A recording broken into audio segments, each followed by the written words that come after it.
This is not the first time that's happened to me. It is also not the first time I've done it to you. I apologize. So Mehdi and I used to work together at Arundo in Houston, and he went over to Mailchimp and is now a senior engineer there. And thank you for coming and speaking. Yeah, of course. Thanks for having me. So hey everyone, how's it going? Nice to meet you. My name is Mehdi. Today we're going to be talking about SVG animations. Well, we're going to be talking about SVGs and SVG animations. We're going to get a little bit into the fundamentals and then get into some different techniques for animating SVGs. Actually, if you would just give me a moment, I'm going to try out this side here. Make sure we can see this a little bit better. Is that okay for everyone? Sweet. So yeah, thanks for having me. Thanks to TrendMicro for sponsoring, Innovation Depot for the venue, and Base for having me. This is really great. Excited to be here. This is like the first time I'm doing one of these in person in a very long time, so very, very, very excited about it. Anyway, let's get right into it. So a little bit about me. My name is Mehdi, like I said. I'm a senior engineer at Mailchimp, and I primarily work on the front end, kind of up and down the stack actually, but mostly on the front end and kind of gravitate towards it, mostly because I come to software development and programming from a little bit of a creative background. It's more of a creative hobby for me, and then kind of became a career, which is super cool. So most of my time at work is spent building UIs and fixing UIs. And then in my free time, I make art and do a lot of creative coding type stuff, animations, do a little bit of game development, that kind of stuff. So very much into kind of the visual aspect of programming and building. Really, really like to see like the instant gratification of coding something and having it come to life and respond to stuff I do to it. So anyway, yeah, if you ever want to reach out to me and connect online, I'm on Twitter, GitHub, LinkedIn, all that kind of stuff. So whatever your preferred platform is, please find me and reach out. I love talking to people. So today we're going to be talking about SVGs. And SVG stands for obviously Scalable Vector Graphics. Really quick before we get into the actual material, I want to know who here has worked with SVGs before in any capacity? Okay, so a couple of people. And any of y'all work with SVGs like extensively or super familiar? Great, so there's that's good because otherwise I probably wouldn't be here. So SVGs are Scalable Vector Graphics. And before we get into animating them, we should talk about what they are and why they're useful. So what is an SVG? An SVG is an image format. It's also an XML-based markup language. And it's also kind of a document in a document format, a way of describing documents. And we'll see what that means. But really, SVG is kind of all of these encompassed into one. And in the browser, and when you're building your applications, you can use SVGs in any of these different ways. So you can use an SVG using an image tag. You can have an SVG inline in your HTML as a document, and you can write SVG by hand using the XML-based markup language. That's actually all it is. SVG is a text format, much like HTML, right? So one way that SVG is like very commonly described is kind of like if HTML describes documents using XML-based markup, then SVG describes images using XML-based markup. It's very much just like a really good mental model to have because it's basically just HTML for images. And you'll see what that means when we get into looking at some code. But the key distinction between SVG images and other types of images like binary formats such as JPEG and PNG that you might be familiar with is that first SVG is text-based, and also SVGs are essentially describing vector graphics, not raster graphics. What that means is you're describing the structure of an image, so like the different shapes and the different colors that make up an image, rather than the actual pixel data, like a two-dimensional matrix of pixels and colors. And that's important. So, like I said, SVG is just like HTML for images, and I'm not sure why this isn't rendering right now, but that's okay, because we have a, whoa, okay, that's probably why. I don't know what's going on. Oh, that's probably why. Can I not do AirPlay and Wi-Fi at the same time? That would be problematic. That would be problematic. Maybe we switch to... Okay, and what do I do with this? Just. Do you have a plug that will plug into? I think so. No, I would think you would be able to do it, because how can it do AirPlay without being connected? Yeah, I don't really understand actually. So, Click share.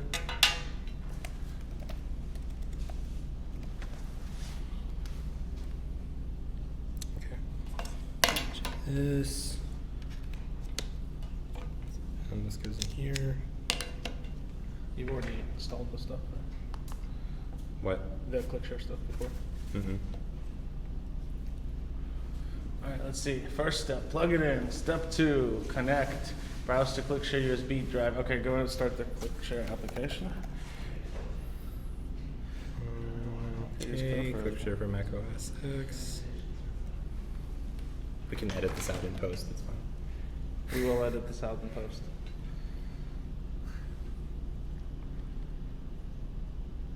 Oh, I don't have permission.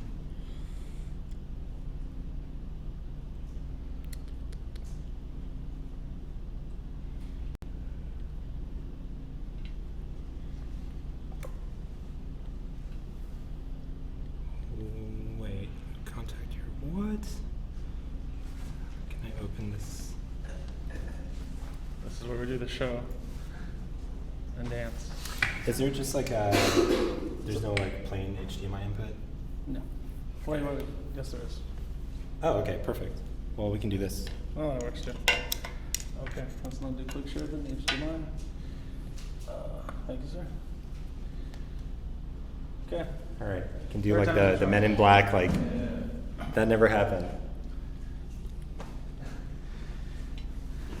I think that's the first time we try to use this. Oh, it's not doing screen mirroring. Let me do that really quick. Arrangement, mirror displays. There we go. Sweet. All right, well, that's to be expected.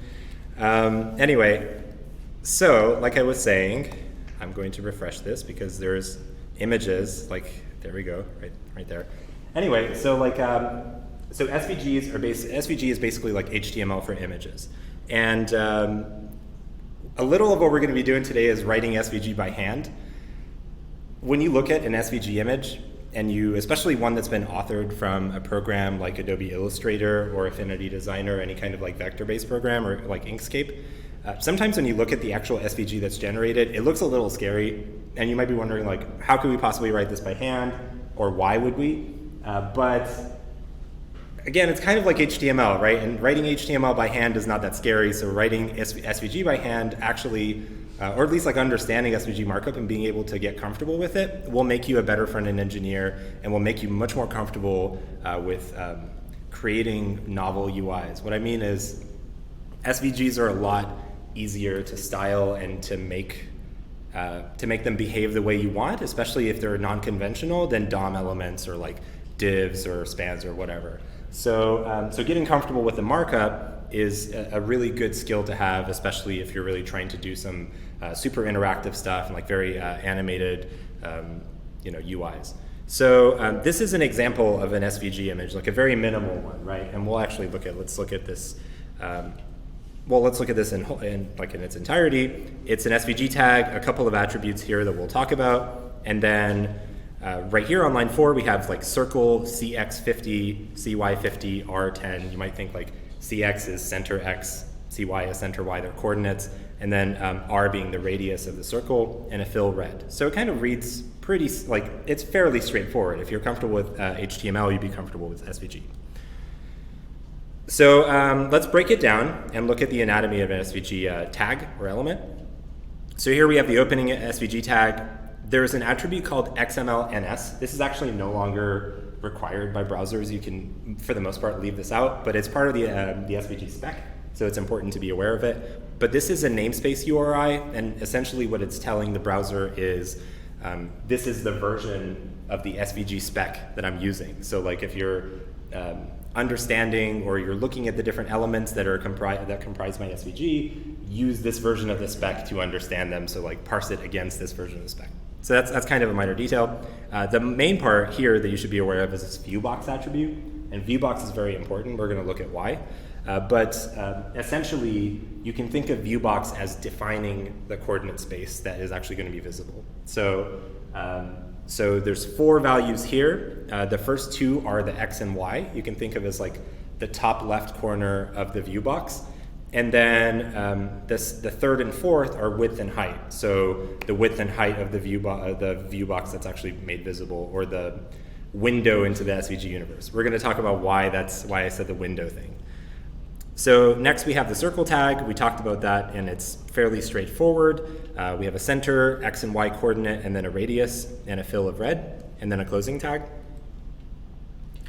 So obviously this isn't like the only one. There's tons of these elements. Actually, there's a page on MDN if you want to know like every SVG element. There are a ton of them, and they all do different things. Some of the commonly used ones that you'll see are rect for rectangle, circle, polygon, which you can give like an array of points and it'll just create a polygon with those different vertices. Polyline, which is super useful if you're building like a charting library or something like that. So polyline allows you to just define a set of points and have like a polyline basically connecting those points. Really useful for charts. And then like path, which is another way of defining shapes that have maybe like curves, or using essentially Bezier curves to define a shape that isn't just polygonal, like has curves and is rounded, right? And obviously there's more. There are also effects. So one super cool thing about SVGs is that you can do image masking and filtering with SVG, and SVG has a ton of different filters. If we look at the element reference, all of these different tags that start with FE are actually filter elements. And if you've ever done any kind of audio processing and are familiar with how audio like signal processing is done, SVG filters are very similar. There's like an entire system of being able to pipe an SVG image through a really complicated set of filters and produce some kind of output, and even pipe that output to another similar pipeline. Or if you've done like shader programming or like node-based shader programming in Unity, it's also very similar. So not going to get into that today because we don't have nearly enough time, but it is an entire can of worms if you want to open it for yourself. Same with masking. You can do really cool stuff with masking. So you can use an image or a GIF as a mask and essentially like just mask parts of your SVG using an animated GIF or something like that to make parts of it appear and parts of it not appear.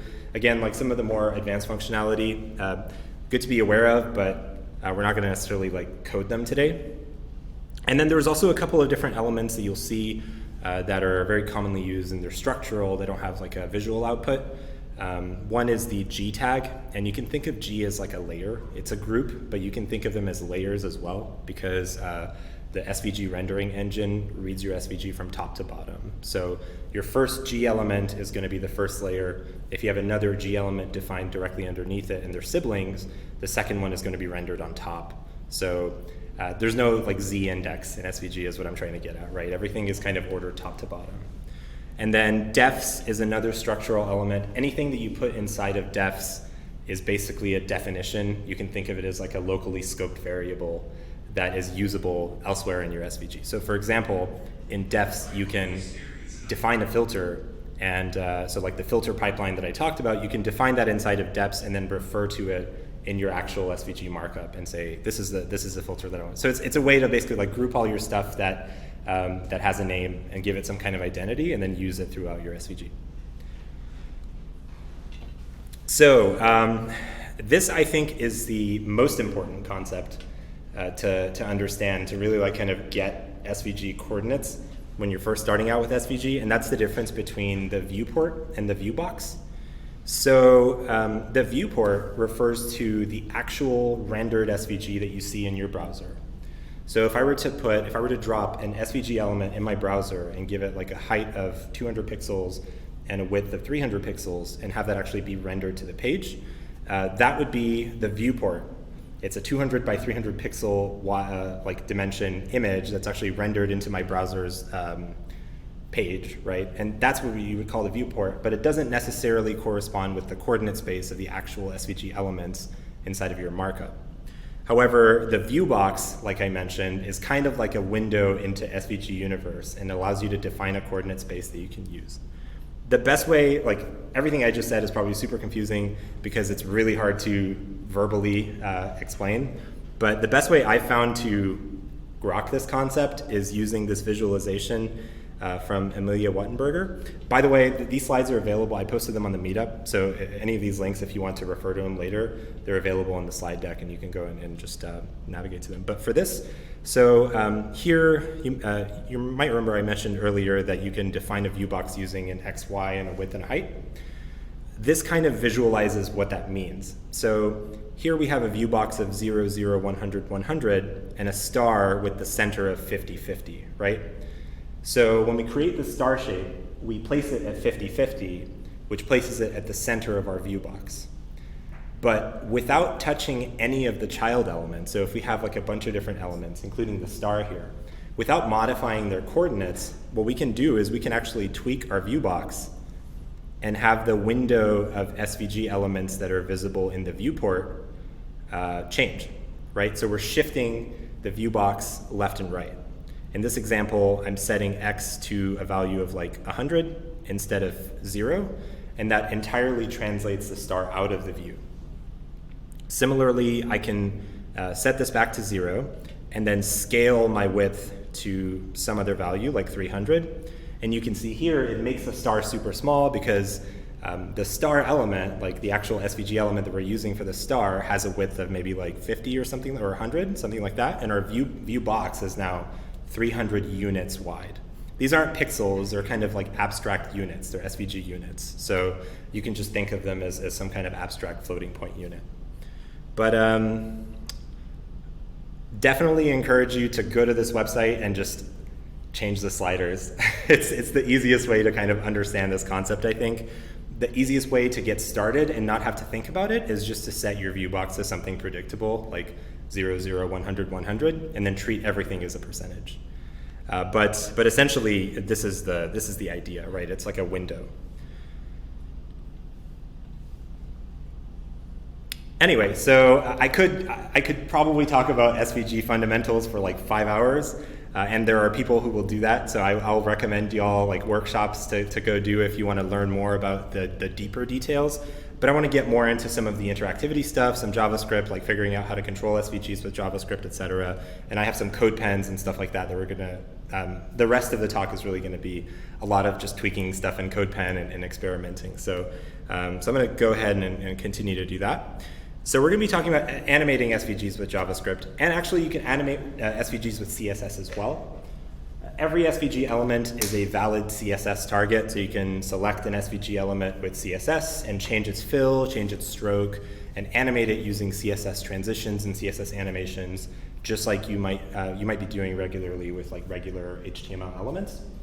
And so like things like CSS styles, animations, and transitions apply to CSS elements. CSS variables apply, and you can actually, you might have noticed earlier I used like fill red. You can use like a CSS variable inline and say like fill var fill, and it will actually respect that as well. And there's a DOM API that works just like the regular DOM API for SVG elements that you can use to manipulate properties. Can I ask a best practice question? Is it best practice to do coloring inside the element or inside the CSS? That's a good question. It really depends on what you're trying to do. I think that if you are, for example, delivering an SVG asset that you want to be colored the same way every single time, that would be something you would want to bake straight into the SVG. If you want, for example, to have an icon, like application iconography that has to adapt to styles, maybe like some styling or theming variables that are available somewhere else in the application, then you might just say, I'm not actually going to style this, I'm going to allow the consumer to style it. So it kind of depends on your use case. Maybe for a brand logo, if I'm using brand colors, I would just build it right in. But for something like an app icon, maybe I would leave it up to the consumer to define. Cool. Thank you. Mm-hmm. Also, if any of y'all have any questions, please feel free to just like ask them, and we'll have some time at the end as well. Anyway, so this is our first example. I'm going to open it up in CodePen. So let's make sure y'all can read this because this is probably super tiny. All right, so here's our markup. And this kind of talks about, or some of the stuff we talked about you can see here. So this is very minimal example. It's actually the first example of an SVG that we looked at. The only differences are I've given this an ID of orb, and also you might notice here I'm doing what I talked about earlier, which is using a CSS variable inside of the fill attribute. If you're familiar with CSS variable syntax, this is the exact same property that you would use in actual CSS to assign a fill, and you can do that. You can absolutely say like hash symbol orb fill var orb fill color in CSS and target it that way. In fact, like we can try that right now. So this element has an ID of orb, and I can say fill blue and remove this. Actually, I don't need to remove it because it has higher specificity, and it'll just change. So that kind of highlights the ability for you to go and just target stuff and style it directly using CSS if you need to. And then in the actual JavaScript here, if you're familiar with the DOM API, again, very similar. We're using like document.querySelector to go and grab a reference to the element using the selector here, which is hash orb, so the ID of orb. And then I have just a request animation frame loop here. It's just like this is probably, honestly, not going to be the way you're going to be animating SVGs most of the time. However, this is just like kind of a rudimentary example before we get into GSAP, which is the fun stuff. But just an animation loop, and all that's happening here is we're getting the orbs attribute for CX, which is the center X coordinate, and then incrementing it by some increment, and if it hits the sides, we flip it so that it'll bounce back and forth, basically. And then we just use set attribute to update the attribute directly. This is a simple way to do it, but you can imagine that if you had animations where you're animating lots of different elements, or if you're trying to orchestrate animations or sequence them in some way, or if you just want something that doesn't look so stiff, it becomes kind of cumbersome. Like, this isn't exactly how you would animate SVGs directly, but just an example of like what the browser gives you by default. Any questions about this? No, this is good. Sweet. Cool. So you can get pretty far with this. And a couple of examples of stuff I've done with SVGs that use just like no GSAP, just the raw browser APIs. This is the game of life, if you're familiar with Conway's game of life on an SVG cube. So if we look at the markup here, we're using a preprocessor here called Pug, but essentially it's generating SVG, so you can think of it as just SVG, hard-coded SVG markup. And then it's just a bunch of vanilla JavaScript, just updating cell values, like adding a class, removing a class, and allowing CSS transitions to control the animation. So you can basically like add a class to a rectangle element and use CSS transitions to make it pop out or pop back in based on what class is applied to it, that kind of thing. Another example here is, this is cool. So SVG has a full-blown lighting engine built into it, which is like, on most computers, this performs like really poorly. So don't do it. But it's cool, and actually it highlights a con of SVG, which is that because it's a text format, you're kind of at the mercy of the rendering engine. You're delivering some instructions, and you're saying, hey, whatever my rendering engine is, whether it's like whatever engine Chrome is using or Firefox is using, you are rendering your version of my graphic. So unlike PNGs or other binary formats where you're delivering pixels, you're delivering instructions, and it's kind of like anything else in the browser, right? There's browser incompatibility issues. The lighting engine isn't supported in all the browsers. It performs poorly in some. So sometimes SVGs can feel like they're lighter weight, but sometimes you do run into issues where there's incompatibility or there's some kind of browser inconsistency, et cetera. But also like the fact that there's lighting engine is super cool, and I will never do this again. Just the reason it's so small is because if I blow it up any larger, it'll perform really poorly. Okay, so like I mentioned, animating SVGs using the vanilla API is fine, but not perfect. So you can run into browser inconsistency issues, performance degradation, weird rules and gotchas, especially if you're trying to do like CSS transforms on certain elements. There's a thing where you'll run into it where you have to have like a specific property for it to work properly, but then you have to there's a lot of stuff. So I would recommend not to do that, or at least to play with it, but not to do it in production, and instead rely on a library. And that's what we're going to talk about next, which is GSAP. So GSAP stands for GreenSock Animation Platform, and GreenSock is a company that their main product is GSAP. They produce a lot of animation software. GSAP is open source, but there's also paid plugins and paid features for GSAP, so it's not fully open source. Most of it is, but some of the premium plugins are paid and licensed. But it's one of the simplest and also most powerful, most robust animation libraries you can use for JavaScript. So like I mentioned, it's an animation library and a collection of plugins. And you can animate anything with GSAP. It's actually not just for SVGs. You can animate HTML elements. You can animate SVG elements, like I said, but also canvas animations. You can animate plain JavaScript objects. And what I mean by that is you can animate a value. The concept of that is kind of hard to, I guess, it's a little bit abstract, but if you think of GSAP as basically code that's running on a set interval that's updating a value based on some easing and some animation, that's really all it is. So GSAP is a library that updates values. And so that value could be a plain old JavaScript object property or an SVG elements attribute, and it'll just do it in the most performant way. So it's not just an SVG animation library. You can use GSAP for anything, but it does work particularly well with SVGs, and it also solves a lot of the problems that we talked about. So GSAP has been around for a very long time. The cross-browser issues are one of the main reasons why people use GSAP, because it kind of, obviously it's a well-supported, well-maintained library, so it smooths over those issues, and it's just more intuitive, so you can essentially, we'll see when we look at some code examples, you can tell GSAP to, hey, like, do this and do that, and it'll do what you expect rather than giving you some unpredictable result and having you kind of drilling deep into MDN to figure out what went wrong. So we're going to talk about GSAP's public API, and GSAP's API is small. There's really only two fundamental concepts that you need to understand to be able to comfortably work with GSAP.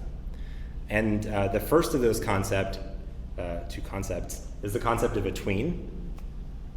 So animations in GSAP are called tweens, and a tween is basically a transition from one state of your object to another state.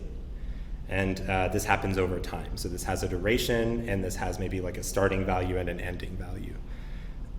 So everything in GSAP is a tween. So every animation is a tween. Anytime anything moves using GSAP, it's being tweened from one value to another value. So, and there's three different types of tweens. There is a from tween. So say you have an object that's in the state that in the final state that you want it to be, but you want it to be transitioned to that state from some starting state. So for example, say you have like a button that appears and expands on load. You might define the finished state or like the expanded state of the button, and then define a from tween that will animate it from like width 0, height 0, opacity 0 to its current state. The reverse of that is the GSAP2 tween. So if you want to animate an element from its current state to some new state, you would use 2. And if you want to define both of those steps, like both the starting and the ending state, you would use a from2 tween. But for the most part, all of these work in a very similar fashion. The API is exactly the same. The different properties that exist are exactly the same. And so this is a feature of GSAP 3. They've really simplified the API, and we'll look at it and understand like why that's so nice, basically.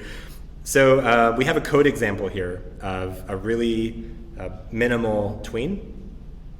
And compared to the JavaScript code that we looked at earlier for animating a ball back and forth, obviously this looks a lot shorter.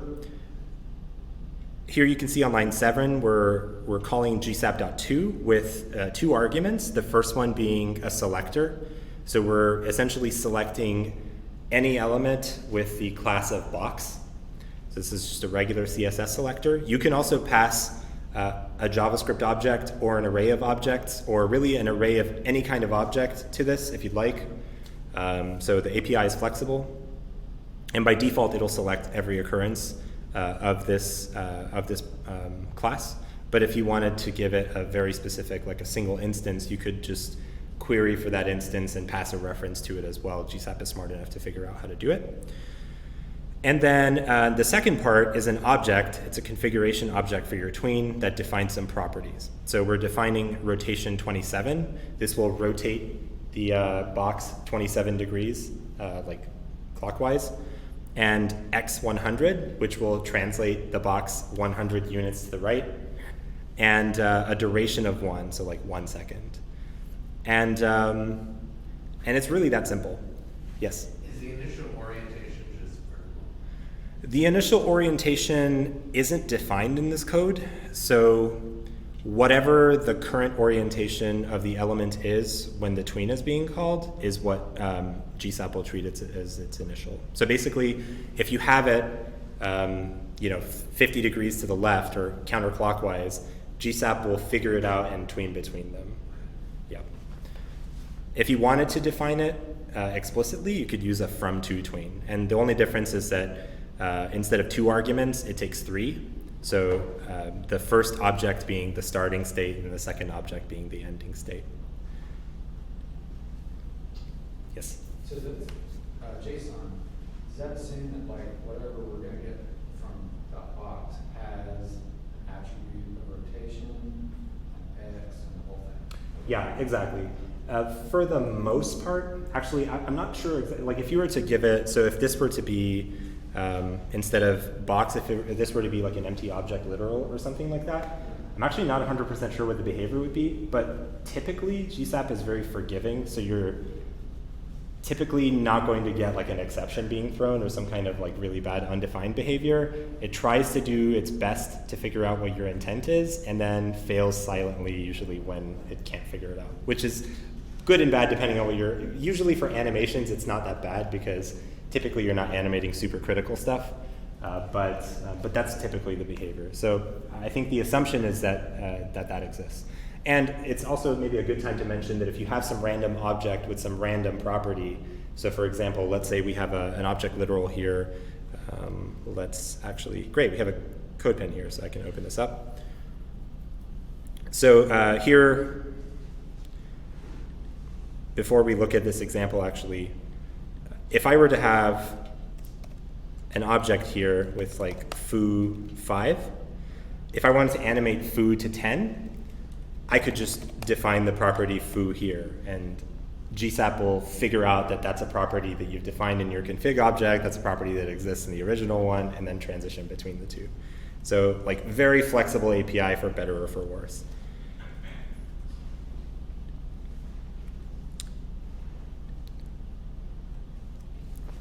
Cool. So there is some really excellent documentation on the GreenSock website for tweens and for timelines, which is the second thing we're going to talk about. But this is the best place to go for figuring out like what are all the things that I can do with my tween. We're going to look at CodePen and do some examples, but every property that you can define that actually configures the tween and changes it is here. And there, you can see there's various different things. There's like lifecycle hooks that you can basically pass a callback function to run when the animation completes or whatever. There's repeats. You can pause. You can delay, reverse, stagger, all kinds of stuff. And these are very easy. We'll look at live examples. But yeah, highly recommend like if you're playing around with this, the best way to learn it is just to like open up a code pen and just start playing around with stuff and see how it behaves. So the next slide was our code pen, so I'm just going to flip over to it and do some experimenting here. So I'll refresh this, and we'll see we have 4 boxes that just animate from the left side to the right side, right? And if we look at our markup, just to kind of orient ourselves, this is our SVG markup.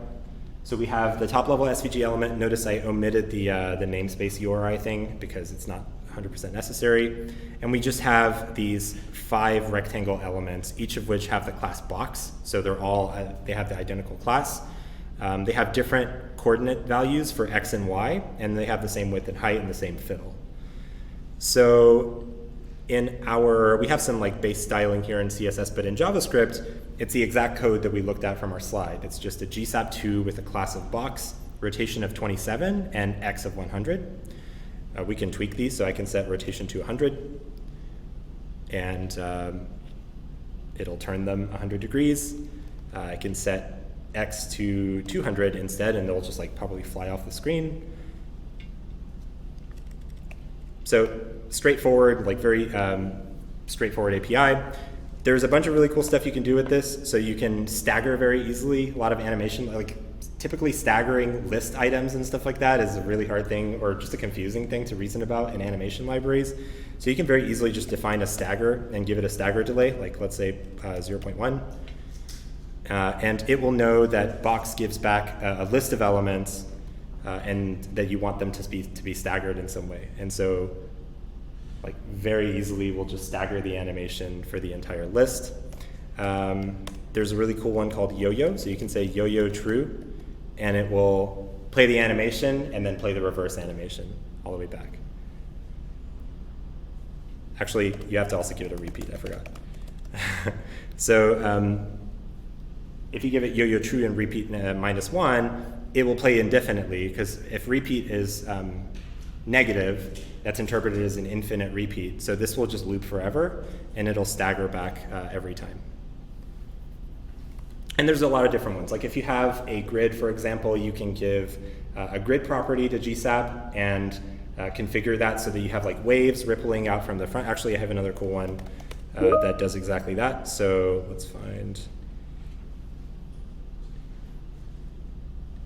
So this thing, for example, the rippling effect that you have is based on a GSAP grid property. And then you can see here, yeah, really all we're doing is just saying grid size. So we have a one-dimensional array, and we're giving the grid property the width and height of our array as it's presented to the user, and we're just saying from center. So just delay this from the center and stagger it from the center. And then GSAP will figure out what that means and animate it properly. So, you know, like if you've used actually Flash, this is very similar to how Flash animations worked back in the day, and kind of makes you feel really at home.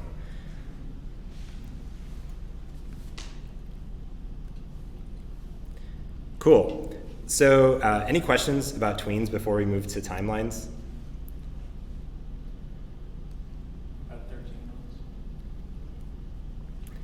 Sweet.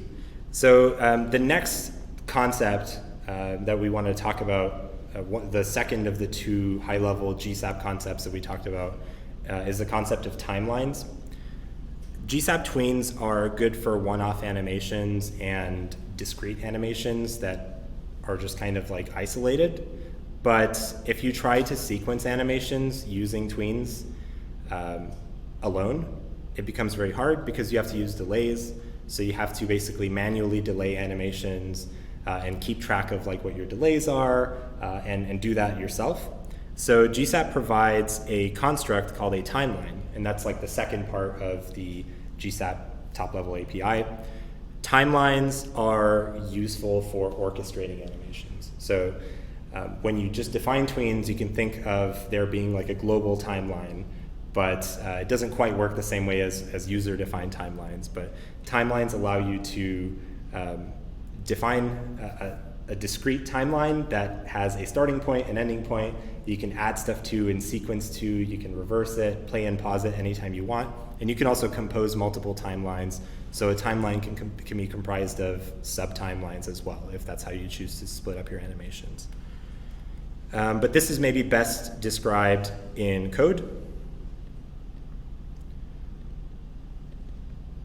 So this code looks somewhat similar to what we had before, but instead of us just calling gsap.to for our tweens, instead we're creating an instance of gsap.timeline with a config up at the top, and we're using timeline.to. And so the default behavior of timelines is that when you add a new tween to a timeline, it is by default added to the end of the previous tween, so you could very easily like chain multiple animations. So essentially all we're doing is saying timeline.to box, giving it one tween, then giving it another one, and another one, and another one. And then the entire timeline is being repeated indefinitely. So these are just kind of like working their way through the timeline and repeating over and over again. So this makes it easy to chain animations. Very commonly you'll see, like, if you go to a website and there's like a flashy animation when you first go, and there's like a thing that pops up and then it expands and the colors all change and then the text pops up after that. It's really hard to do those with just pure CSS. If you've done like CSS animations, you basically have to use delays and you have to keep track of delays, or you have to use JavaScript to again, like, do delays and set timeout and stuff like that and add classes. With something like GSAP, you actually have an in-memory thing whose job it is to basically keep track of the sequence of events and just have it essentially work as an event system that's going to trigger these at the correct time, regardless of how long these animations take. So for example, if you're dropping frames, or if the computer is not able to render at 60 frames per second or whatever, and the animations slow down, it will adjust and make sure that your second tween happens only after the first tween is completed, etc.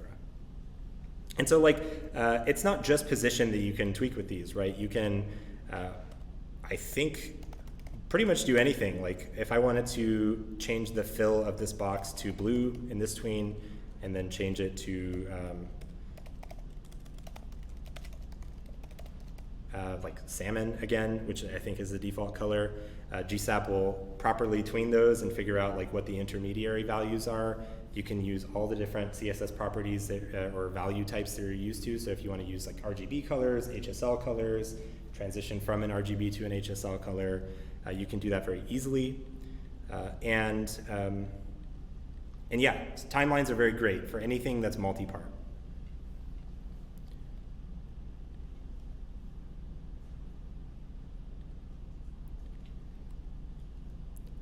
So at the end here, I have a couple of examples of really cool SVG animations that are made using GSAP and using timelines and some of the more advanced features.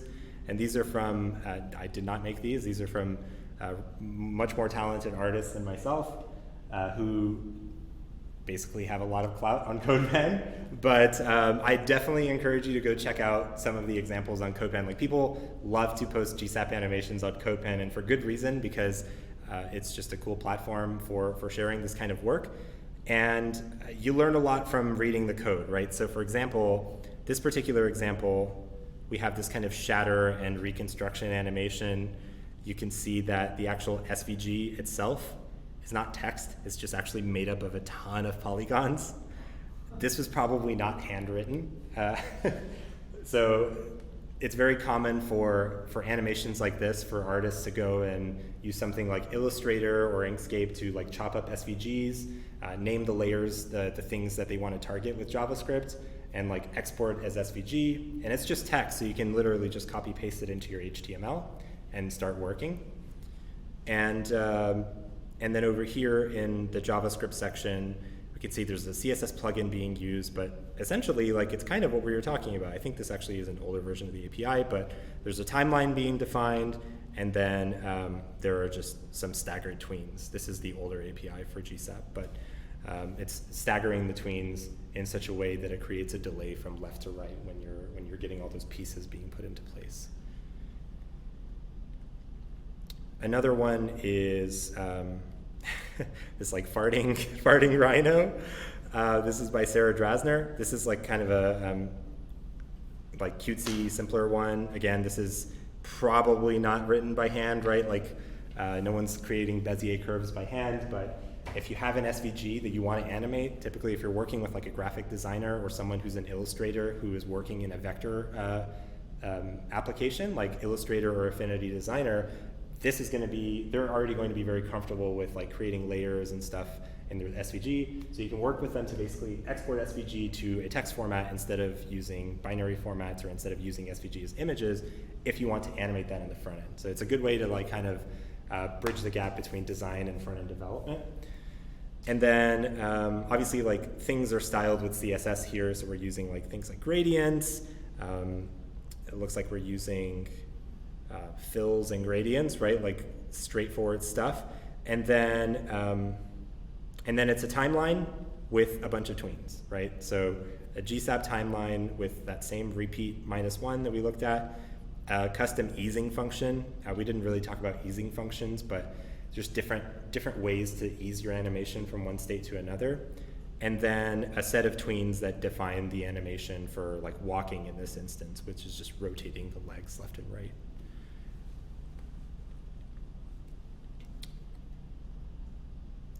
Another cool one, this is by Cassie Evans. This one is just her name, but it's very cool because at first glance it just looks like, okay, well it's like a path and it's kind of going across.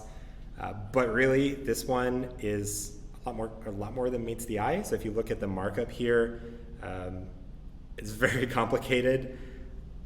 So basically, this is comprised of lots of different paths and clip paths and masks that combine to create this kind of delayed writing effect. So these are basically parts of the text. This was probably written in a font in like Illustrator or something, converted to paths or converted to like vector data, and then chopped up into layers in such a way that it would be easy to animate using JavaScript and style using CSS. And then when we look at our JavaScript, again, it's just a bunch of GSAP tweens, right? All it is just multiple steps composed in sequence to create this kind of complex animation. So I say all it is as if this is easy to do. It's obviously not. It takes a lot of practice and lots of experimentation, but the building blocks, right, are simple enough to be able to compose them into something that looks like this, which looks like it would be very hard to do, but it's running in the browser natively, very high performance. And the lovely thing about SVGs is you can like zoom in as close as you want because they're vector, and the browser is rendering them based on text instructions. They maintain their fidelity, so it's a really good way of delivering animations. Cool, and so that's all of the like code pens and stuff that I had for you. Hopefully it was cool and you enjoyed it. I have some resources here, and I'll talk about them very briefly. So I mentioned that if you wanted to take a workshop, Cassie Evans' SVG workshop, she's the person who actually created this animation with the name here, is excellent. There's a link to it. She's doing one in September. I would highly recommend it. It's like 5 days, and each day is like 2 hours, so you have time in between to go and experiment and do stuff. And especially if you're, if your employer is going to pay for it, it's a really great like personal development thing. MDN's SVG guide is a great resource. It's super comprehensive, and they have a tutorial. So you can, if you want to learn the fundamentals of SVGs themselves rather than just the animation stuff, it's a good way to kind of be very thorough and kind of go through all the fundamentals.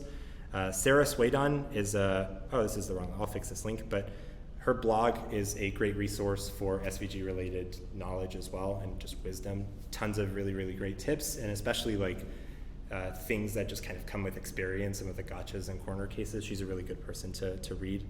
And then for GSAP, the official Getting Started with GSAP guide is the best one out there. This is very comprehensive. You can see the scroll bar on the right side of the screen, how long this thing is, and has a ton of interactive examples of staggers and grids and all this stuff that we talked about that you can edit inline and play around with. And then also the documentation itself is pretty good. And here you can, again, experiment with like different properties, different eases, and also different plugins. So there's like lots of cool plugins. There's one that will allow you to morph one SVG into another SVG. That's kind of a useful one. And then lastly, like, I'm definitely not the best resource you're ever going to have for SVGs, but if you have any questions for me after this, or if you go home and just want to ask me something or wanted me to clarify anything, and we don't talk about it today, I'm on Twitter. You can feel free to just tweet at me. And that's it. So thanks so much for joining, and thanks again to TrendMicro for sponsoring for Innovation Depot's venue, and then also to Base for having me. This has been really great. Hope to come back here again. This is really awesome. So thanks so much, and I'll be here to answer any questions. If you have any questions, please feel free to ask.